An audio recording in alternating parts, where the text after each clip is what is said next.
So the reason why we actually selected today to do this lecture is because this is actually the end of Gynecologic Cancer Awareness Month. So September is not only Gynecologic Cancer Awareness Month, but even more specifically also Ovarian Cancer Awareness Month.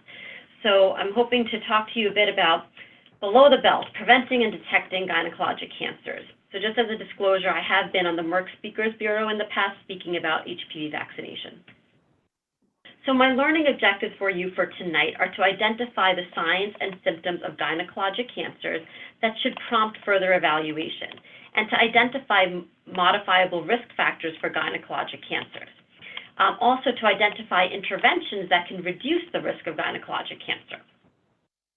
So what are the 5 main gynecological cancers?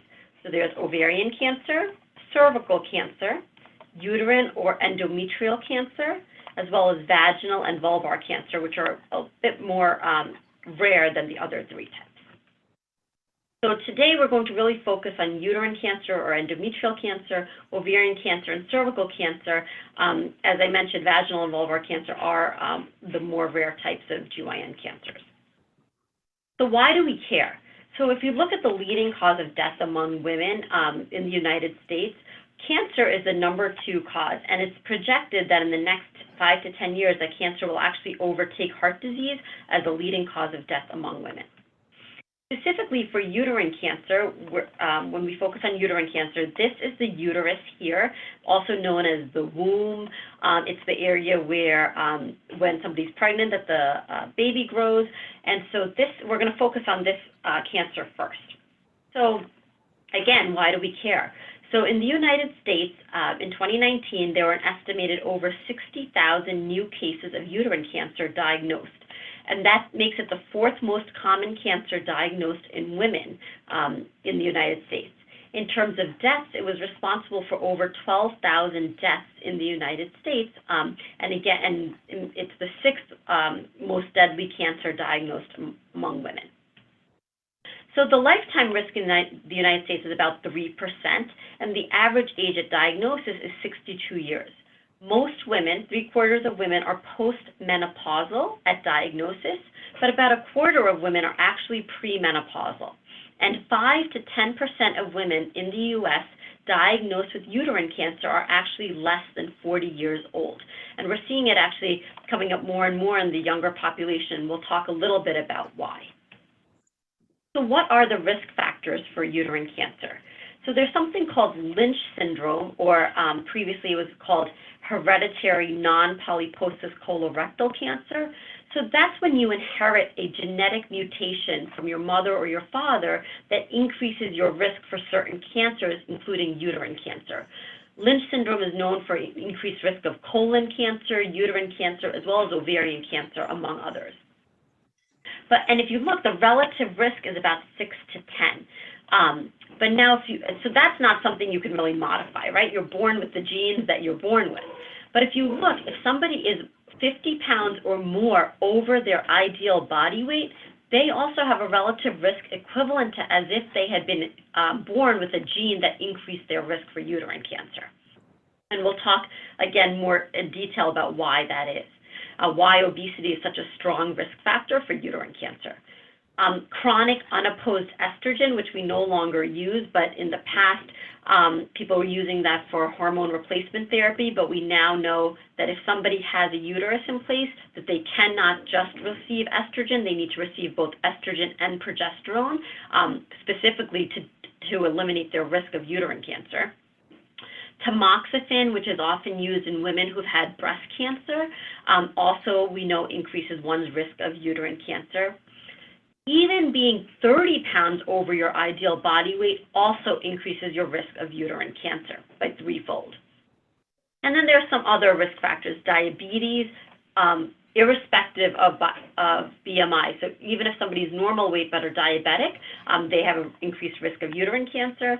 Late menopause, nulliparity, meaning that if somebody has never had children or never been pregnant, that increases their risk of uterine cancer, as well as being older or a history of infertility, menstrual irregularities, and hypertension. So what are some protective factors? Pregnancy actually is protective if they're older at the age of their first period or over the age of 15, and actually using oral contraceptives, so birth control pills that contain progesterone, is actually a protective factor, because we're going to talk about how estrogen is really the culprit in a lot of the preventable uterine cancers. So most women present with abnormal bleeding. 90% of women with endometrial or uterine cancer will have some type of abnormal bleeding. As I mentioned, 3/4 of women are postmenopausal at the time of diagnosis, so most women will complain of some postmenopausal bleeding or spotting or new discharge. Some women will say, I'm 59, 60 years old, and I still haven't gone through menopause. So late menopause can also be a presenting symptom. In somebody who's still of reproductive age, they might have a new onset of heavy menstrual periods, or they might notice bleeding in between their periods. So any abnormal uterine bleeding in a woman as young as 35 should really be evaluated. Some women will complain of pelvic or abdominal pain. More commonly, I'll hear that they have some pelvic cramping with the bleeding. And some women will not complain of true bleeding, but actually just a vaginal discharge. More uncommonly will we actually feel or see a pelvic mass, and oftentimes though we will see a thickened endometrium, or the lining of the uterus on an ultrasound will appear thicker than it should be. So I mentioned that obesity is a significant risk factor for uterine cancer. Obesity is defined by body mass index, and it's a formula, basically weight in kilograms over height squared, that we use to calculate BMI.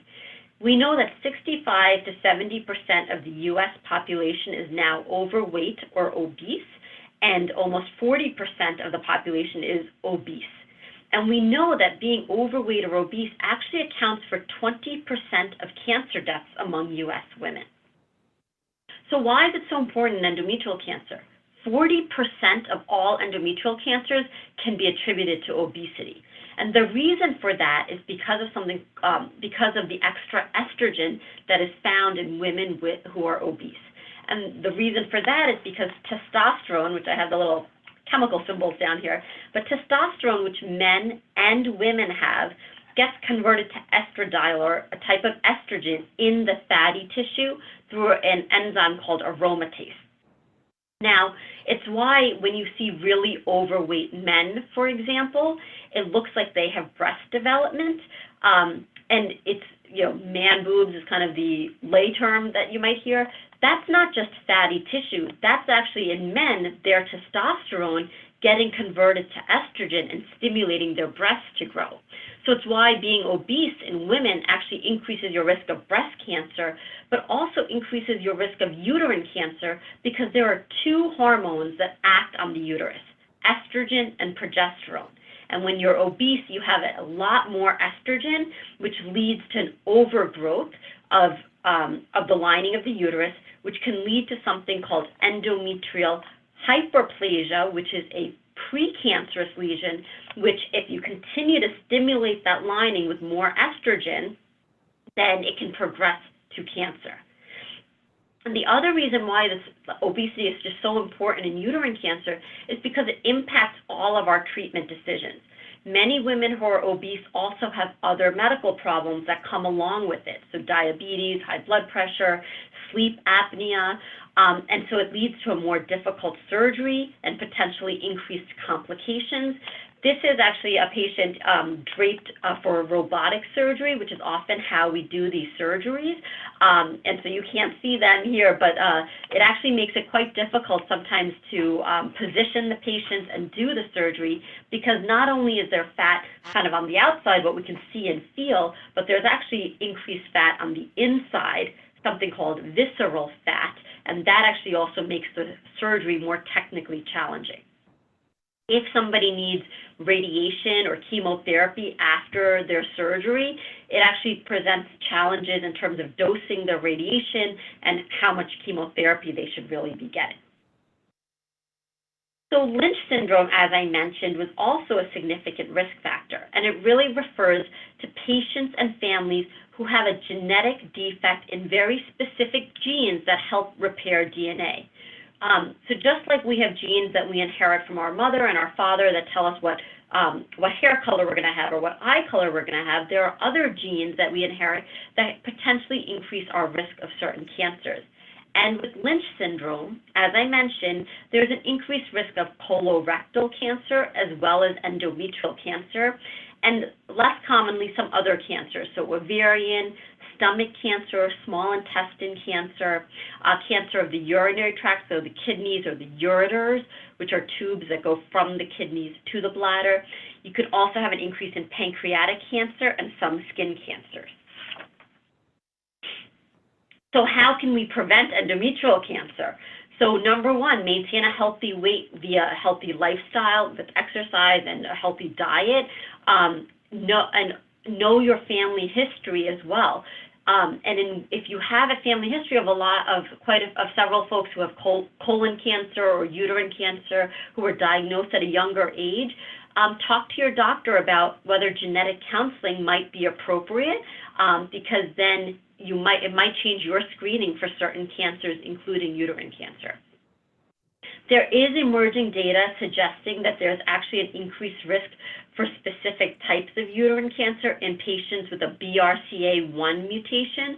And so that's another cancer where if you have a family history of breast or an ovarian cancer in younger women, premenopausal, or even male breast cancers, that's something you may want to speak with your doctor about, potentially referring you for genetic counseling. And in terms of how we prevent endometrial cancer, in women with Lynch syndrome, we actually recommend that they undergo a risk-reducing hysterectomy once they are done having children or by their mid-40s to prevent them from getting uterine cancer at a later age. So in terms of what I want you to take home about how to prevent uterine cancer or detect it, remember that increased BMI, so increased body mass index, being overweight or obese, leads to this increased peripheral, meaning in the fatty tissue, estrogen production, which then leads to hyperplasia or precancer, which can then lead to cancer. Any woman with postmenopausal bleeding, even if it's just a spot or two, always needs further evaluation. I can't tell you how many patients are like, oh, but I didn't have bleeding, I just had a spot or two. That counts as bleeding and is not normal in a postmenopausal woman.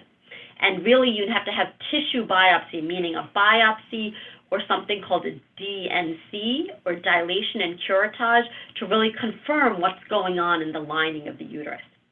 The good news is that most uterine cancers are diagnosed at stage 1, because women present with this abnormal bleeding and seek GYN evaluation or care, and then are caught early stage, and usually a hysterectomy is curative. That's all they need. There is no effective screening test for uterine cancer, so we do not recommend routine ultrasounds or anything like that for uterine or routine biopsies, because that has not been shown to be effective in diagnosing early stage cancers or precancers. And importantly, know your family history. You'll hear this as a theme throughout this talk, but if you have a family history with colon cancers, uterine cancers, ovarian cancers, it's something that is important for you to talk about with your primary care doctor and see if genetic counseling might be appropriate. So we're going to move on to ovarian cancer. So this is where the ovaries are here and the fallopian tubes. You'll see that I kind of lumped together 3 different cancers: ovarian, fallopian tube, and primary peritoneal cancer. The peritoneum is the lining of the inside of the belly. It's not really shown on this picture here, but you know, the entire insides of your belly are lined by this thin filmy material called the peritoneum. The reason they're all lumped together is because they're all diagnosed in the same way and treated the same way. Because if you look under the microscope, they actually all look the same. So in terms of ovarian cancer, there were over 20,000 new cancers diagnosed in the United States among women, making it the 11th most common cancer diagnosed among women. So it doesn't even make the top 10 in terms of diagnoses. However, in terms of deaths, it actually surpasses uterine cancer. There were almost 14,000 deaths from ovarian cancer among U.S. women. So it's the fifth leading cause of cancer death in U.S. women.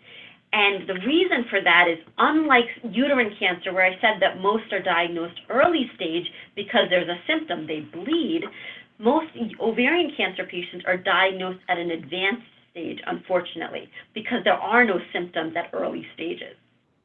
And our cure rates still remain kind of discouraging with conventional surgery and chemotherapy, although we have in the past 5 years or so discovered more immunotherapies as well as other medications that seem to improve patients' survival in clinical trials.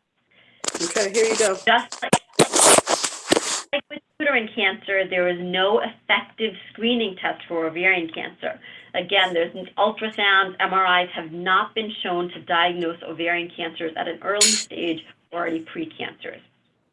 1 in 71 women will develop ovarian cancer in her lifetime. So what are the risk factors for ovarian cancer? So again, knowing your family history, because somebody with a BRCA1 or 2 genetic mutation increases their risk significantly of developing an ovarian cancer.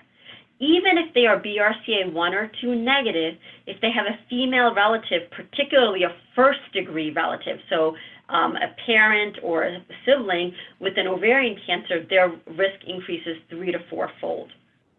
We also now know that there are other genetic mutations other than BRCA1 or 2 that increase one's risk of ovarian cancer.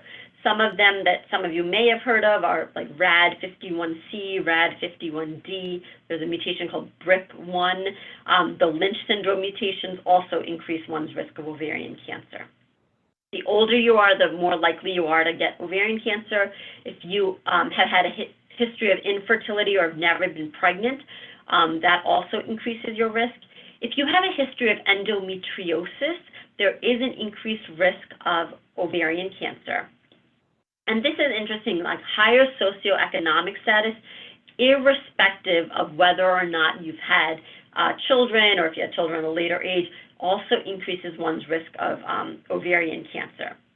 Again, so early menarche, meaning starting having periods at a younger age, or if you have periods up until a later age, so undergo menopause at a later age, that also increases your risk of ovarian cancer.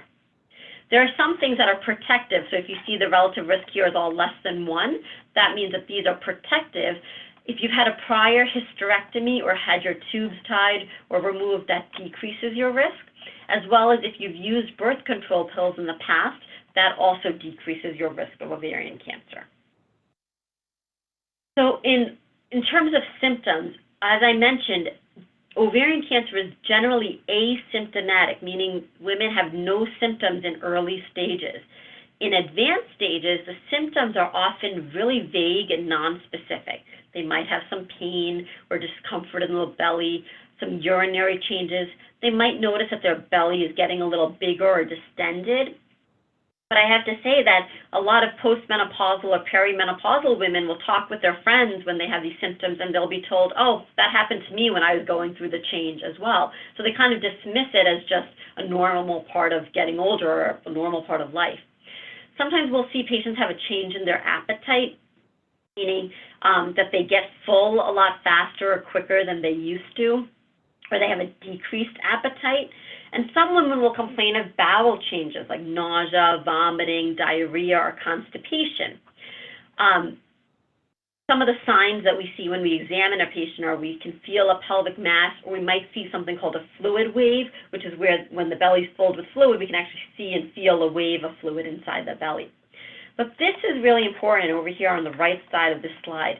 There is an average delay in diagnosis of 6 to 12 months after the onset of symptoms in women with ovarian cancer.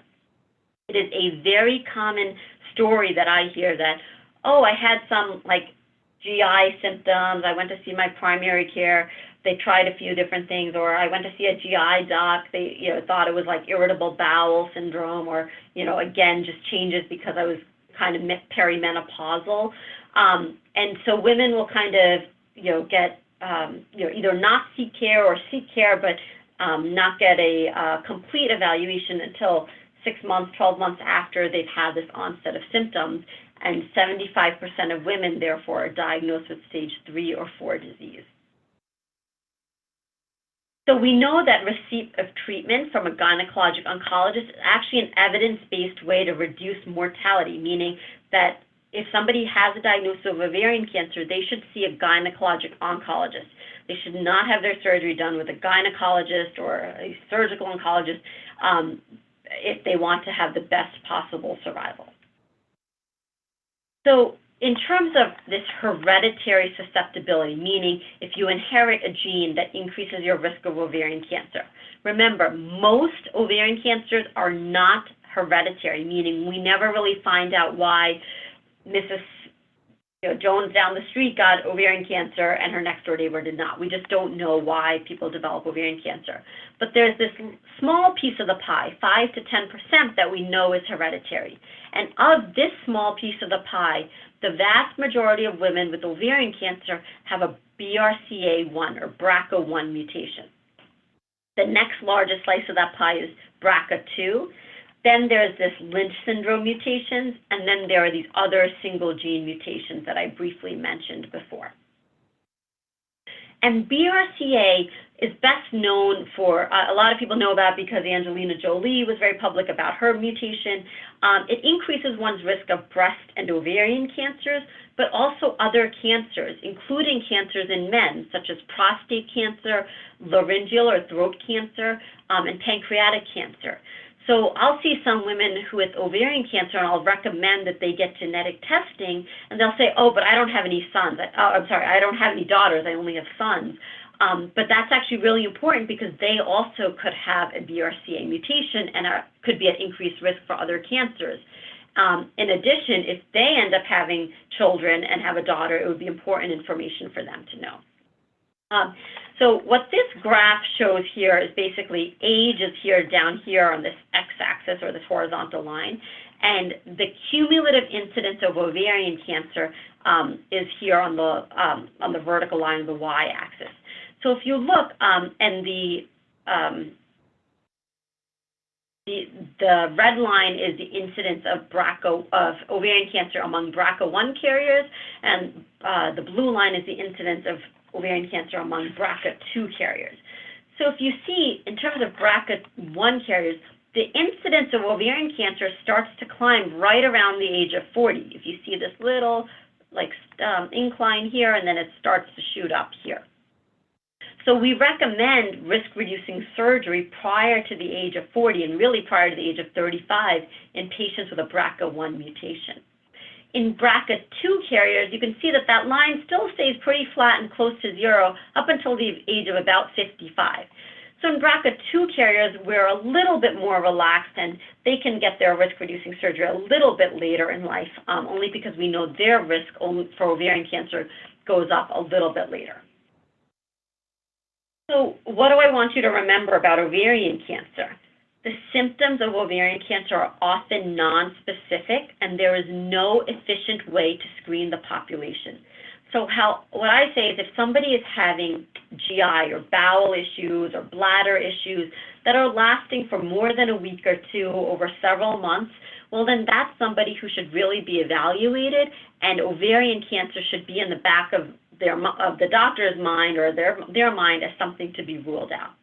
These ovarian cancers are usually diagnosed at an advanced stage.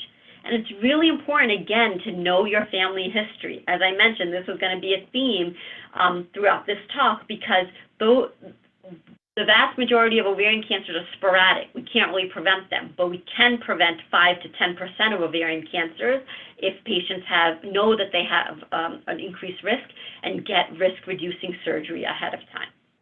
We also know that women with ovarian cancer have better outcomes when they're treated by gynecologic oncologists.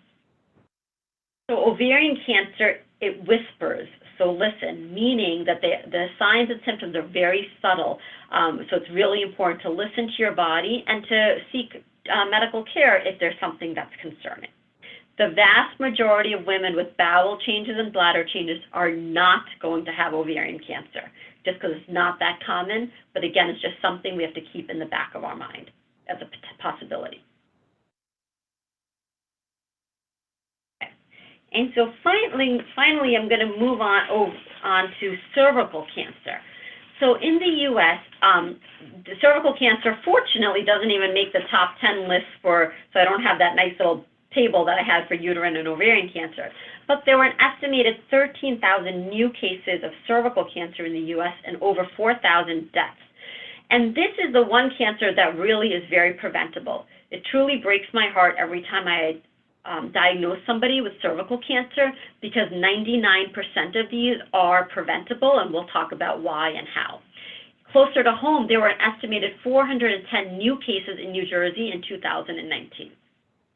Mean age at diagnosis of cervical cancer is about 48 to 51 years. And SEER is a very large database that takes into account, that has a lot of different information about different medical conditions. And if you look at the 1975 data on cervical cancer, out of 100,000 women, 14.8, so about 15 women were newly diagnosed with cervical cancer. That's what the incidence is, new diagnoses. In terms of mortality, meaning deaths from cervical cancer, out of 100,000 women, 5 women would die from cervical cancer. The good news is that by 2011, both of those numbers were able to decrease by half, by 50%. So the incidence dropped to 7 to 8 women out of 100,000 newly being diagnosed with cervical cancer, and only about 2 women out of 100,000 dying of cervical cancer. And the reason for this is because of pap smear testing. Unfortunately, the incidence and mortality of cervical cancer still remain at 1975 rates in African American women. And we'll talk about why. Here's a little picture of the cervix. So the cervix is really just the bottom part of the uterus. So some risk factors for cervical cancer are really risk factors for developing something called HPV, or human papillomavirus. So early age at one's first sexual encounter, multiple sexual partners, or even if you only have one sexual partner, but if they're a high-risk sexual partner, a history of other sexually transmitted infections. If somebody's had a history of vaginal or vulvar precancers or cancer, that increases their risk of cervical cancer. Immunosuppression, meaning if you are taking medications that suppress your immune system, for example, chronic steroid use. Sometimes women will use that for some like rheumatologic conditions. Some women with lupus, for example, will be on immunosuppressant medications. Women who've had a history of a transplant may be on medications to suppress their immune system. Somebody with HIV or AIDS is considered immunosuppressed and increased risk for cervical cancer. And the other modifiable risk factor really is cigarette smoking. As I put it to patients, that every cigarette you smoke is like your cervix smoking 100 cigarettes, because it really allows for HPV to infect those cells and to change the cells, not for the better, but rather in a way that causes precancer and cancer. So what are some symptoms of cervical cancer? Commonly, women will complain of bleeding after sex, or some women will complain of like this excessive discharge or some abnormal bleeding in between their periods, but many women will have no symptoms, and it's diagnosed because they went for a pap smear that was abnormal, and then they got biopsies that showed some microscopic cervical cancer or precancer. So as I mentioned, so we know that HPV, or human papillomavirus infection of the cervix, is really a necessary factor in developing most cervical cancers. But it's not just enough to get infected. You have to have persistence of this HPV infection.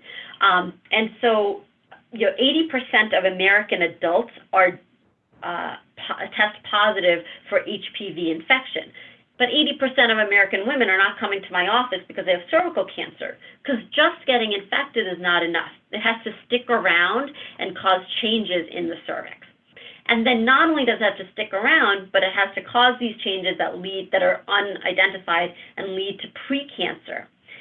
Precancers are why we do pap smears. That is what we're trying to identify with pap smear screening, are cervical precancers, so they don't develop into cancer. So we can treat the precancers and prevent cervical cancer.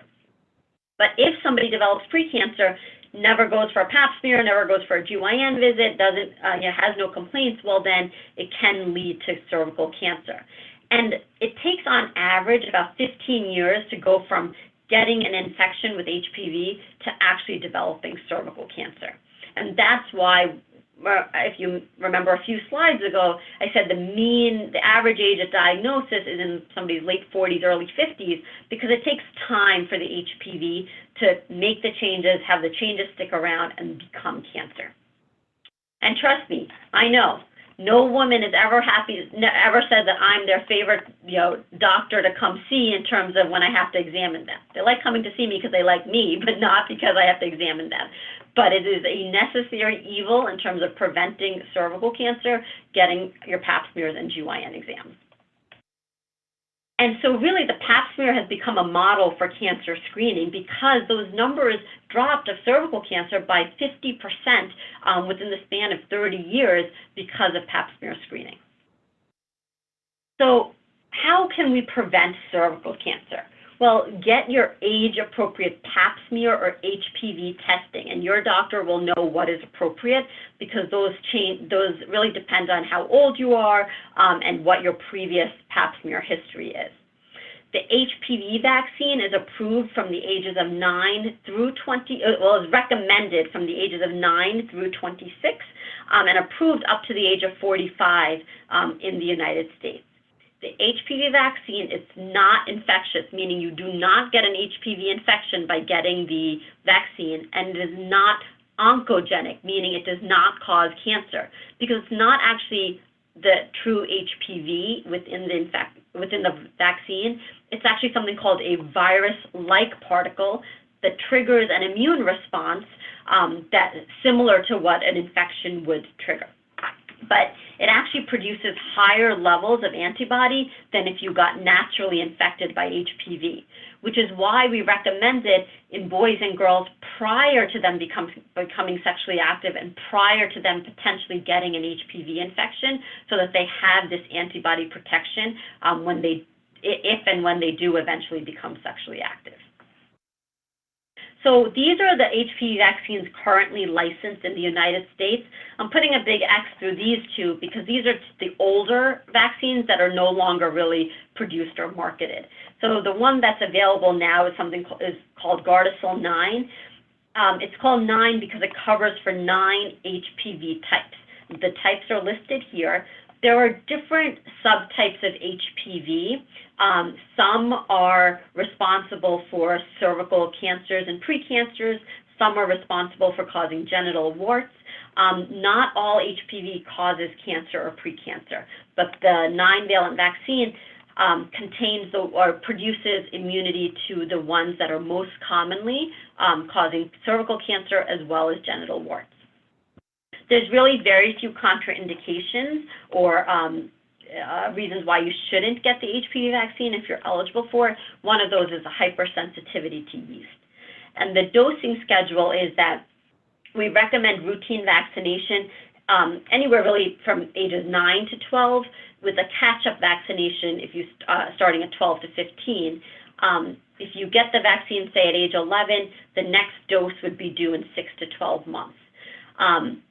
If the first and second dose, though, are administered less than 5 months apart, then a third dose is required. If somebody is 15 or older, well, then they need 3 doses. In addition, if somebody is immunocompromised or has cancer or some autoimmune disease, we recommend a 3-dose vaccine, 3-dose schedule, and that would be at time 0. So say you got it today, then we'd recommend it again in 1 to 2 months, and then again in 6 months. And as I mentioned, ages 27 to 45, the current recommendation is to discuss with your doctor whether it is reasonable and appropriate for you to have the HPV vaccine. So who shouldn't we give the HPV vaccine to?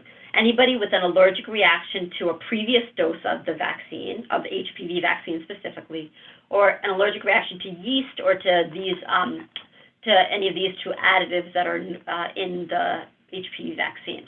If somebody has a moderate or severe acute illness, meaning if you're having a fever or you're having a cold, or that's just like with other vaccines, we recommend that you wait until that illness improves before you get a vaccine. It is not currently recommended or approved for pregnant women. We recommend that if a pregnant woman wants to get the HPV vaccine, that they get it after they have delivered their child. If, though, somebody inadvertently receives the HPV vaccine because they're really early pregnant and they didn't know, there's no reason to be alarmed. There has been no vaccine-related adverse effect or pregnancy outcome linked to the vaccine, because there is a database and many women have received it inadvertently during pregnancy and no adverse outcomes have been reported. And so how do we know that it works? So from 2003 to 2006, the prevalence rate of HPV among girls, this is specifically for girls, ages 14 to 19, was about 12%. Within 6 years of the vaccine's use, there was a decrease in the prevalence of the most dangerous HPV strains by 64%. And in older women, there was also a decrease, just a little bit more modest decrease of 34%. So the issue is that current HPV vaccination rates are leaving many people unprotected. Nationwide, 4 out of 10 girls are unvaccinated and 5 out of 10 eligible boys are unvaccinated. In New Jersey, of those who are eligible to receive the vaccine, close to 70% of girls and 50% of boys have started the series, but only 45% of girls and 30% of boys who would have been eligible to have completed the series have actually done so. The good news is that I update this slide periodically, and every time I update it, the numbers get better, where our vaccination rates are improving, but we're still we still have a ways to go in order to get to the vaccination rates where we're going to see any improvement in cervical cancer rates. So what's the cervical cancer take-home? Really, people should get HPV vaccination before the onset of sexual activity, but even up to the age of 26, and in some cases up to the age of 45, HPV vaccination is recommended and can be appropriate. Women should get age-appropriate cervical cancer screenings. You should talk to your doctor about what is appropriate for you in terms of Pap smear and HPV testing. And if you smoke, quit smoking. It's good for so many different cancers in the body, but from a purely selfish standpoint as a GYN oncologist, it is the modifiable risk factor for developing cervical cancer. When young girls come to my office, young women come to my office with abnormal Pap smears, if they are smokers, I tell them the first thing, the best thing that I can help them with is to quit smoking, because that's going to, number one, improve their overall health, but oftentimes help clear up their Pap smears and prevent them from needing invasive procedures because of cervical precancers that they would need treatment for. So just in summary, 40% of endometrial cancers are potentially preventable, because remember, we said 40% of endometrial cancers are attributed to obesity. Anybody with postmenopausal bleeding requires further evaluation. Maintain healthy lifestyle habits and a healthy weight, and talk with your doctor about genetic counseling if your family or your personal history is suggestive of any familial cancer syndromes. 5 to 10% of ovarian and fallopian tube cancers are potentially preventable. And so keep ovarian cancer in the back of your mind. It's something that healthcare workers call the differential diagnosis, as to like when somebody comes to us, we're like, well, what could this be? And we think about different things. So keep ovarian cancer in the back of your mind. If you're complaining of abdominal or pelvic or bowel symptoms that last for more than 2 weeks, and again, talk with your doctor about genetic counseling if, again, you have a family or personal history suggestive of, for example, a BRCA mutation. And over 95%, really 99% of cervical cancers are preventable. Get the HPV vaccine if it's age appropriate, get your age appropriate Pap smear and HPV testing, and stop smoking, and many people need help quitting smoking. I'm not saying that that's an easy thing to do, but there are a lot of smoking cessation programs now out there. So speak with your doctor if you need help with quitting smoking. So I'm happy to take any questions. I will put into the chat, there's a great resource called the Foundation for Women's Cancer that has a wonderful website that talks about a lot of these cancers, and from a patient perspective as well as from a prevention standpoint. And these are, the GYN cancers are not as well known or, well publicized as other cancers. So purple is the color ribbon for GYN cancers, and these are the different ribbons for the specific GYN cancers. So let me put into the chat. If anybody has any questions, I'm happy to take.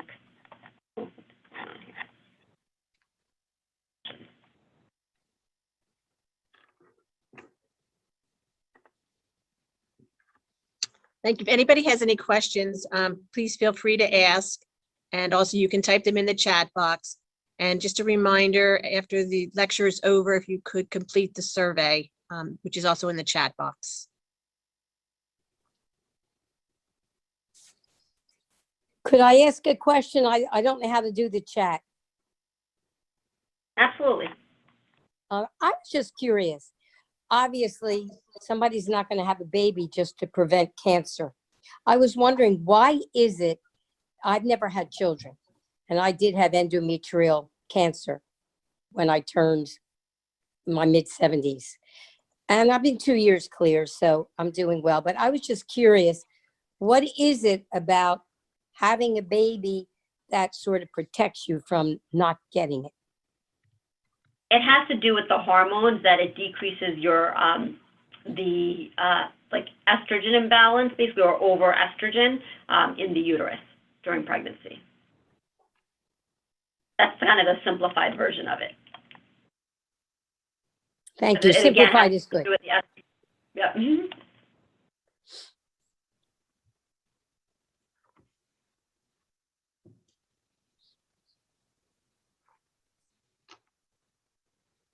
So in the chat, somebody asked, is there any link with PCOS and these cancers?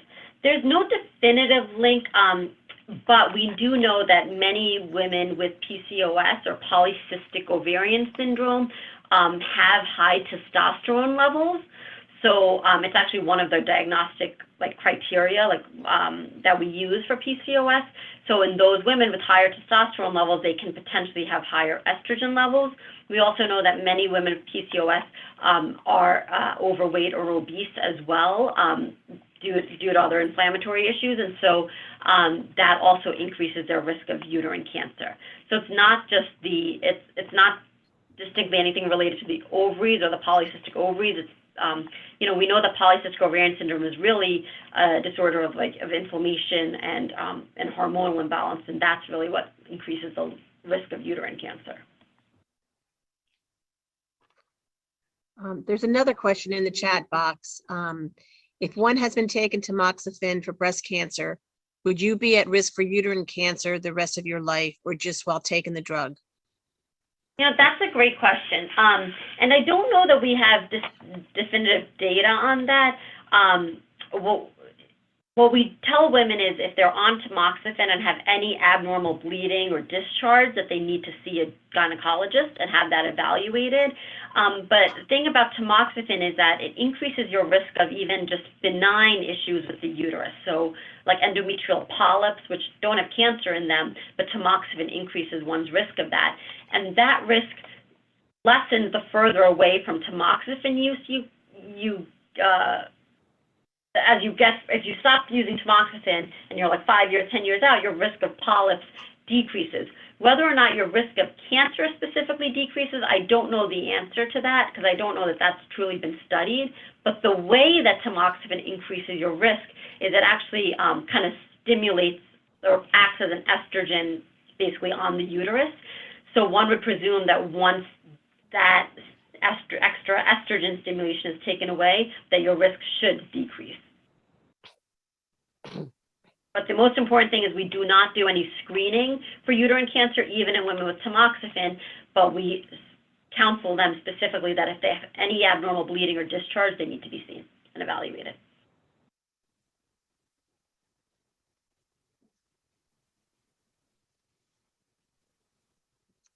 Any other questions?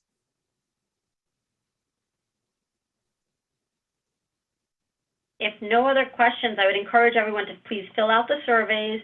There's another link also with other community education topics and lectures that are available. So look forward to seeing all of you on another talk as well.